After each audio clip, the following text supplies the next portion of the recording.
بسم اللہ الرحمن الرحیم۔ فرمایا کہ دوسروں کو خوش کیجیے۔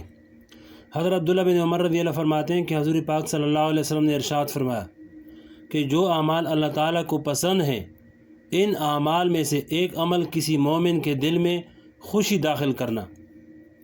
اور اس کو خوشی سے ہمکنار کرنا، یعنی کسی مومن کو خوش کرنا۔ اس حدیث کی سند اگرچہ کمزور ہے مگر اس حدیث کا مضمون دوسری احادیث اور دلائل سے بھی ثابت ہے۔ حضور پاک علیہ السلام نے متعدد احادیث میں اپنے قول اور فعل کے ذریعے یہ بات واضح فرمائی کہ کسی بھی صاحب ایمان کو خوش کرنا اللہ تعالیٰ کو بہت پسند ہے۔ ہمارے حضرت ڈاکٹر عبدالحی صاحب رحمۃ اللہ علیہ فرمایا کرتے تھے کہ جب کوئی بندہ اللہ تعالیٰ کی طرف رجوع کرتا ہے اور اللہ تعالیٰ سے اپنی محبت کا اظہار کرتا ہے تو اللہ جل شانہ جواب میں زبان حال سے گویا یوں فرماتے ہیں کہ اگر مجھ سے محبت کرتے ہو تو میں تو تمہارے ساتھ دنیا میں ملنے والا نہیں ہوں کہ تم کسی وقت مجھ سے ملاقات کر کے اپنی محبت کا اظہار کرو، لیکن اگر تم کو میرے ساتھ محبت ہے تو اس کا تقاضا یہ ہے کہ میرے بندوں کے ساتھ محبت کرو، میری مخلوق سے محبت کرو، اور میری مخلوق سے محبت کرنے کا تقاضا یہ ہے کہ اس کو یعنی ان مخلوق کو حتی الامکان خوش کرنے کی اور خوش رکھنے کی کوشش کرو۔ اس بارے میں ہمارے معاشرے میں افراط و تفریط پائی جاتی ہے، اعتدال نہیں ہے۔ کچھ لوگ تو وہ ہیں جو کسی دوسرے مسلمان کو خوش کرنے کی کوئی اہمیت ہی نہیں سمجھتے، اور ان کو یہ بھی معلوم نہیں کہ کتنی بڑی عبادت ہے۔ کسی بھی مسلمان کو خوش کر دیا یا کسی انسان کو خوش کر دیا تو اللہ تبارک و تعالی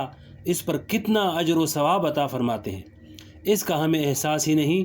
بزرگوں نے فرمایا ہے کہ کسی مسلمان کا دل ہاتھ میں لے لینا یعنی اس کے دل کو خوش کر دینا یہ حج اکبر ہے۔ بزرگوں نے ویسے ہی اس کو حج اکبر نہیں کہہ دیا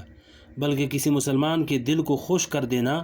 واقعی اللہ تعالیٰ کے محبوب اعمال میں سے ہے۔ آگے فرمایا کہ دوسروں کو خوش کرنے کا نتیجہ، فرمایا کہ ذرا اس بات کو سوچیں کہ اگر اس حدیث کی تعلیم پر ہم سب عمل کرنے لگ جائیں اور ہر انسان اس بات کی فکر کرے کہ میں کسی دوسرے کو خوش کروں تو یہ دنیا جنت کا نمونہ بن جائے، کوئی جھگڑا باقی نہ رہے،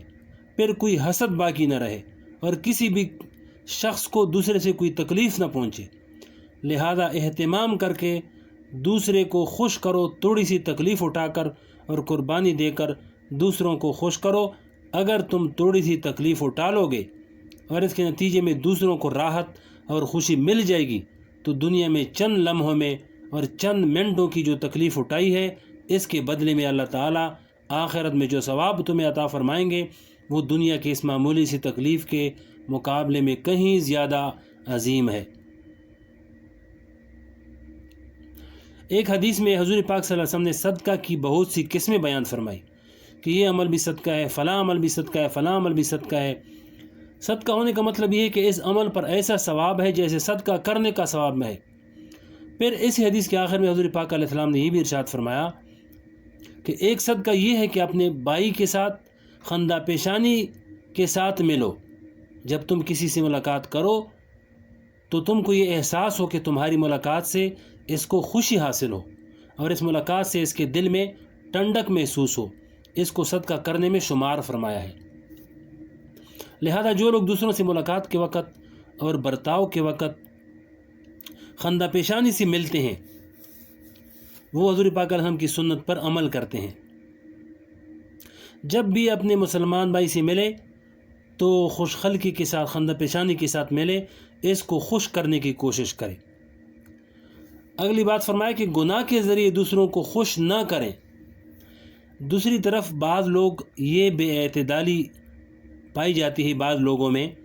کہ وہ یہ کہتے ہیں کہ چونکہ دوسرے مسلمان کو خوش کرنا بڑی عبادت ہے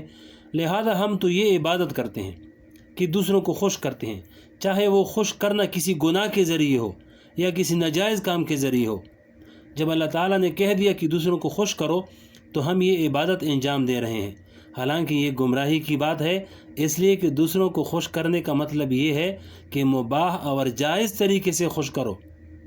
اب اگر ناجائز طریقے سے دوسروں کو خوش کرو گے تو اس کا مطلب یہ ہوا کہ گناہ کر کے اللہ تعالیٰ کو تو ناراض کر دیا اور بندے کو خوش کر دیا. یہ کوئی عبادت نہیں ہے. لہذا اگر دوسرے کی مروت میں آ کر یا اس کے تعلقات سے مروب ہو کر گناہ کا ارتکاب کر لیا تو یہ کوئی دین نہیں، یہ کوئی عبادت نہیں. آگے تفصیل بھی انشاءاللہ اگلے ویڈیو میں سنائیں گے.